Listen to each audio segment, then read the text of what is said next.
Bueno, pues yo quería acabar precisamente viendo cómo eso se trata de un elemento inherente al propio discurso ideológico. Y sobre todo cuando se acompaña de otro rasgo, que en 5 minutos resumo, y así nos vamos ya. Rasgo que nosotros conocemos en términos de utopía. Además de los rasgos que hemos visto de las ideologías, las construcciones ideológicas contemporáneas, 19-20, tienen una orientación utópica. El concepto utopía es un concepto clásico, ¿no? Significa topos, lo que no tiene lugar, ¿verdad? Cosas que no tienen lugar. Producto de nuestra capacidad de imaginación, generamos espacios, lugares que no existen. Hay uno de los grandes relatos utópicos de nuestro tiempo, o contrautópicos en este caso, Aldous Huxley, Un mundo feliz,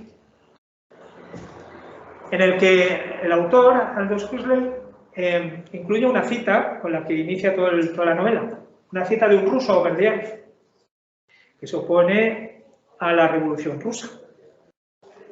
Y dice Berdyaev, y es la cita que recoge en este caso el autor, dice: las utopías aparecen como mucho más realizables hoy, siglo XX, ¿no?, de lo que en su día se pudo haber imaginado. Hoy parece que las utopías se quieren conseguir, ¿no?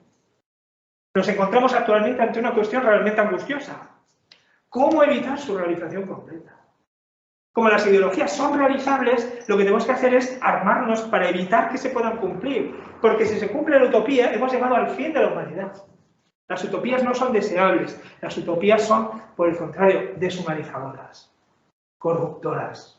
Por eso es uno de los claros ejemplos de contrautopía. Una ciudad ideal, una sociedad ideal, imposible, ¿verdad? No sé si os habéis leído Un mundo feliz. Pero es una sociedad imposible, que no tiene lugar, pero que se presenta como un escenario posible del que hay que alejarse lo más posible. Un ministerio de la verdad que defina lo que es verdad y mentira, que nos obligue también a ser felices, el ministerio de la felicidad, un lenguaje creado para cumplir los deseos de las élites gobernantes. No es un fenómeno contemporáneo, las ideologías tienen su propia historia. Podemos encontrar en el pensamiento antiguo planteamientos ideológicos, por ejemplo, Platón, etc. Y aquí hay una serie de títulos que simplemente, no, saber, evidentemente, ¿no?, pero simplemente como representación de algo, ¿no?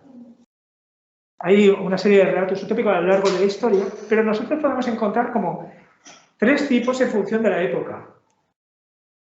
Las primeras utopías que se construyen, pensemos por ejemplo en la República de Platón. Tomás Moro, siglo XVI, utopía, si se llama la sociedad, que él imagina una isla, la isla de Utopía. Américo Vespuccio, cuando imagina el carácter y la naturaleza del indígena americano, ¿sí? Entonces, hace una representación de América que él no conoce, hace una representación de América idílica, utópica.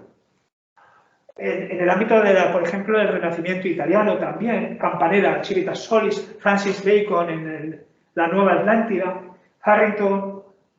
Hasta el siglo XVIII, las ideologías, las utopías, tenían un carácter común. Y es que, bueno, no puedo, aquí. Hasta el siglo XVIII, las utopías eran simplemente narraciones ideales que nos permitían subrayar los defectos de la sociedad presente. Cuando Tomás Moro diseña su isla de utopía, lo que está haciendo es imaginar una sociedad que él sabe que no va a existir jamás, que nunca ha existido, pero le permite, gracias a adornarla de las mayores virtudes, poner de manifiesto los vicios, las corrupciones propias del sistema real. Como exagerando el patrón, soy capaz de ver lo que falla en la situación presente, ¿no? Son utopías en ese sentido, son un modelo ideal que me permite analizar mejor la situación presente.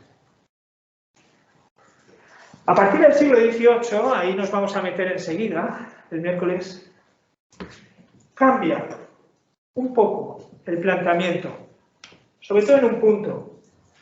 Esas ideologías, esas utopías, empiezan a asumirse su posibilidad.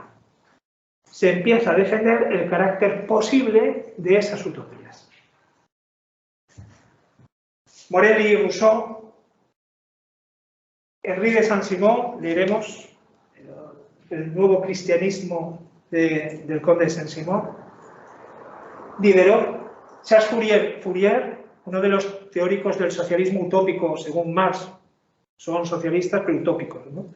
Y Fourier crea un sistema en el que el reparto sea igualitario, las familias vivan en los mismos centros de trabajo, los monasterios, y haya convivencia, fiesta, religión, cultura, educación, un modelo de sociedad en orden en el marco de las sociedades industrializadas contemporáneas. El socialismo utópico de Fourier, luego reproducido por otros muchos, como William Morris, por ejemplo, o Wells. Y en Wells ya vemos un cambio de planteamiento. Ahí ya, hasta entonces, nos encontramos con modelos posibles de sociedad futura. Desde Rousseau hasta Wells, modelos de sociedad, sobre todo en manos de los socialistas. Son muchos los escritores afines al socialismo, del socialismo incluso revolucionario, que plantean modelos futuros de sociedad factibles. Se trataría de perseguirlo como un modelo real. Y ahí tendríamos el patrón. Y a partir del siglo XX, vistas las consecuencias de esos modelos, hay un tercer momento en los relatos utópicos, que es el de la época de las contrautopías, o las distopías, relatos distópicos. Son utopías al revés. No ponen de manifiesto lo bueno, sino lo malo. No nos provocan adhesión, sino rechazo. No quiero eso, ¿no? Y ahí teníamos, por ejemplo, Un mundo feliz, de Huxley, George Orwell, 1984, o Rebelión en la granja, Bradbury, Fahrenheit, 451. Pero también vamos al cine, historias de, ¿cómo es? Historias de una sirvienta, ¿no? ¿Cómo es? De la criada, los cuentos de la criada. O Matrix, o relatos en ese sentido distópicos que lejos de provocar nuestra adhesión, provocan nuestro rechazo, ¿no? Y que nos alertan, lo que decía antes Revier, que nos alertan de las posibilidades que en manos de la técnica tienen los grandes utopistas, ¿no?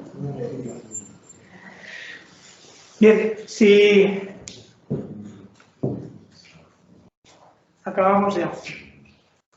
Si tenemos en cuenta todos los factores y empezamos a integrarlos todos, ya salió, pero si integramos ahora todos esos factores, nos encontramos con lo siguiente. Si unimos la misma coctelera, el carácter pragmático de las ideologías, es decir, son proyectos realizables, se quiere realizar algo, unido a carácter absoluto de los fines, libertad, emancipación, progreso,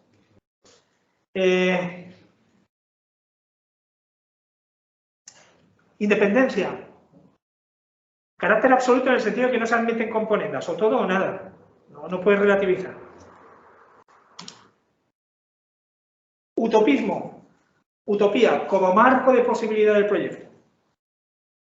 Son relatos utópicos. La sociedad comunista de la que habla Carlos Marx, uno se la lee y es como el relato, y además es conscientemente el relato, con el que el profeta Isaías en el Antiguo Testamento relata los tiempos futuros cuando venga el Mesías, donde el león pacerá con el cordero, donde el áspid morderá al niño que juega con ella y no le hará daño.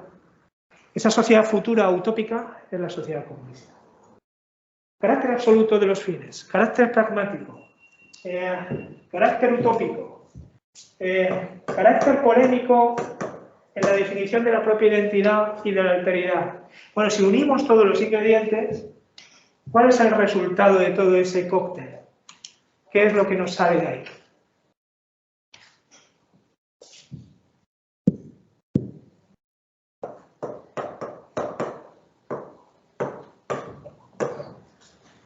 Es la violencia, el terror, como algo inherente al discurso utópico e ideológico.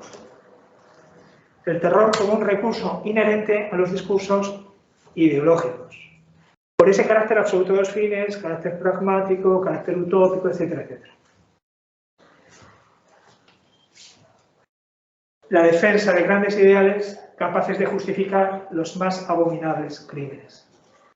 El nacionalismo, nacionalsocialismo, el socialismo, la libertad y la fraternidad y la igualdad entre todos los seres humanos en la época de la Revolución Francesa, sociedades perfectamente pacíficas y ordenadas a costa de la multiplicación del desorden, de la violencia y el terror. El terror y la violencia son mecanismos necesarios para la instauración del orden y de la paz. No hay paz sin violencia.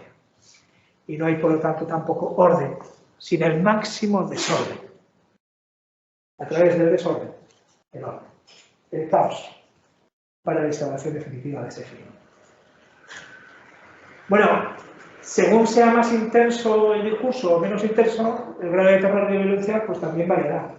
No es lo mismo ser socialdemócrata, ¿verdad?, que ser un fundamentalista islámico o un socialista revolucionario.